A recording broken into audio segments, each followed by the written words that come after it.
सुप्रभात।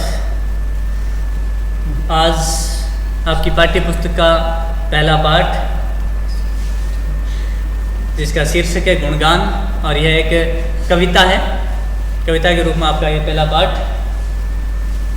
और इस कविता में इसके कवि हैं मैथिली शरण गुप्त। वे भगवान के बारे में बातें कर रहे हैं कुछ, कि भगवान कहाँ पर मिलता है हमें, इसके बारे में उन्होंने चर्चा की इस कविता के माध्यम से। बहुत प्यारी सी कविता। देखिए, आज आपकी ये कविता पढ़ते हैं। तेरे घर के द्वार बहुत हैं, किस में होकर आऊँ मैं, सब द्वारों पर भीड़ मची है, कैसे भीतर जाऊँ मैं। कवि कहते हैं कि तेरे घर के द्वार बहुत हैं। द्वार देखो शब्दार्थ में यहाँ दिया हुआ है। द्वार का अर्थ होता है दरवाजा। आगे जो शब्दार्थ दिए गए इस पाठ के अंत में दूसरे पेज में, उनमें ध्यान से देखें। द्वार का अर्थ होता है दरवाजा। तो कवि कहना चाह रहा है कि तेरे घर के द्वार बहुत हैं, किस में होकर आऊँ। हे भगवान, हे ईश्वर, तेरे घर के बहुत दरवाजे हैं, अब मैं किस दरवाजे से होकर आऊँ। सब द्वारों पर भीड़ मची है, कैसे भीतर जाऊँ मैं। और इन सभी द्वारों पर, इन सभी दरवाजों पर भीड़ मची है, अब मैं कैसे भीतर जाऊँ इतनी भीड़ में से। कहने का मतलब जगह जगह ईश्वर के मंदिर हैं, जगह जगह ईश्वर प्राप्त करने के लिए मंदिर बने हुए हैं, उनमें अब भीड़ मची हुई है खूब सारी। तो मैं कैसे भीतर जाऊं। जगह जगह बने हुए मंदिर, जगह जगह ईश्वर के द्वार बताए जाते हैं। अब वहां जाने पर क्या होता है, द्वारपाल भय दिखलाते हैं। द्वारपाल, द्वारपाल का मतलब दिया हुआ है दरबान। द्वारपाल भय दिखलाते हैं, कुछ ही जन जाने पाते हैं। और वहां पर जो द्वारपाल बैठे हैं, मंदिर के सामने रहने वाले जो दरबान हैं, वे डर दिखाते हैं, भय दिखलाते हैं। भय का मतलब होता है डर।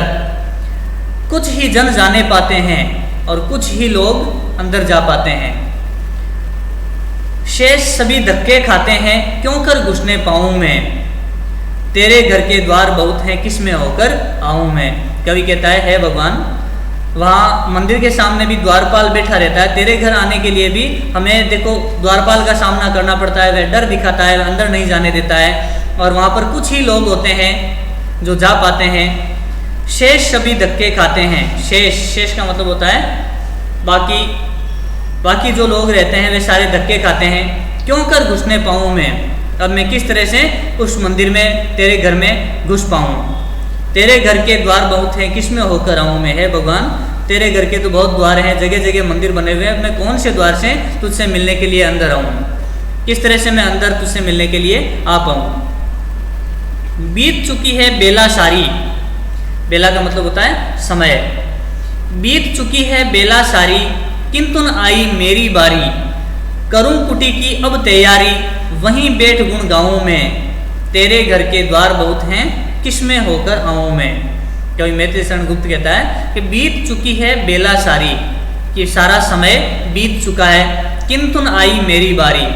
इतना सारा समय बीत चुकने के बाद भी मेरी बारी नहीं आई कि मुझे भी द्वार खुला मिले और मैं भी अंदर जाकर तेरे दर्शन कर पाऊँ, तुझसे मुलाकात कर पाऊँ। करूँ कुटी की अब तैयारी, वहीं बैठ गुण गाऊँ मैं। फिर कवि कहता है, इसलिए अब मैं तो कुटिया बनाकर उसमें बैठकर गुणगान करने की तैयारी करता हूँ। अब तेरा एक अलग ही घर बनाता हूँ, कुटिया बनाता हूँ और उसमें बैठकर भगवान का गुणगान करता हूँ। क्योंकि मंदिरों में तो भीड़ लगी हुई है, तेरे जो जितने भी द्वार हैं, जगह जगह मंदिर बने हुए हैं, वहाँ तो भीड़ लगी हुई है। और वहाँ द्वारपाल जो सामने बैठे रहते हैं वे भी डर दिखाते हैं, जाने नहीं देते हैं। कुछ लोग भी वहाँ पर जा पाते हैं, सारे लोगों को वहाँ जाने की छूट भी नहीं होती, जा भी नहीं पाते उस भीड़ में। तो अब कवि कहता है कि मैं तो ऐसा करता हूँ, एक कुटिया बना लेता हूँ और उसी में बैठकर गुणगान करता हूँ। तेरा अलग से ही घर बना लेता हूँ, अपना ही घर।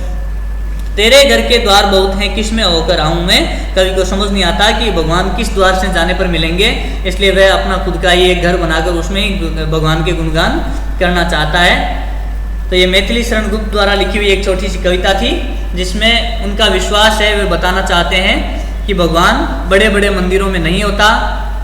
उस तक पहुँचने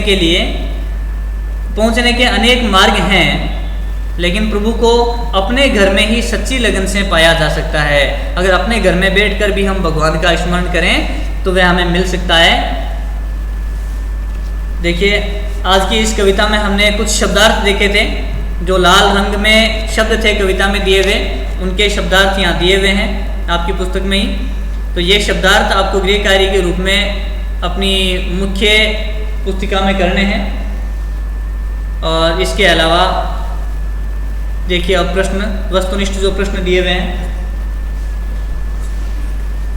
पुस्तक के जो प्रश्न दिए हुए हैं, इसी पुस्तक में आपको उत्तर लिखने हैं।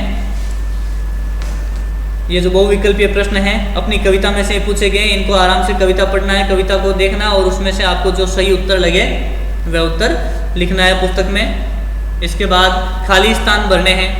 ये भी आपकी पुस्तक में यहाँ जो दिए हुए खाली शब्द हैं, उन्हीं शब्दों में से सही शब्द चुनकर आपको खाली स्थान में भरने हैं। इसके अलावा प्रश्न संख्या 3 में देखिए मिलान कीजिए। इसी कविता के कुछ शब्द दिए हुए हैं और उन शब्दों से मिलान करना है।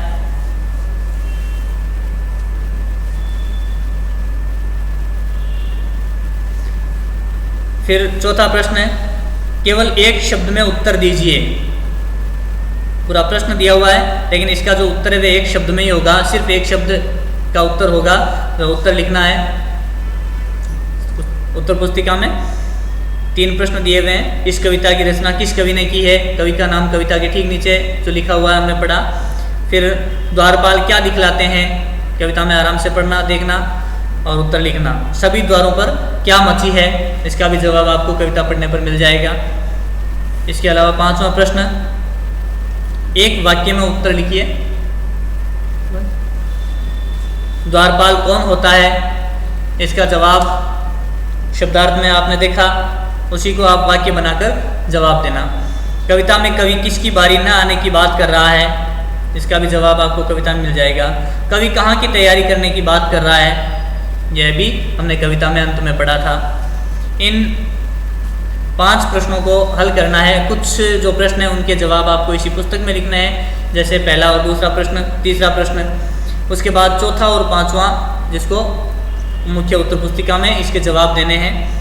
और किसी भी तरह की असुविधा हो, किसी भी तरह से अगर कोई प्रश्न जिसका उत्तर समझ में नहीं आए, प्रश्न समझ में नहीं आए, तो जो आपका कक्षा का ग्रुप बना हुआ है व्हाट्सएप ग्रुप, उस ग्रुप के जो एडमिन हैं उनसे संपर्क करें।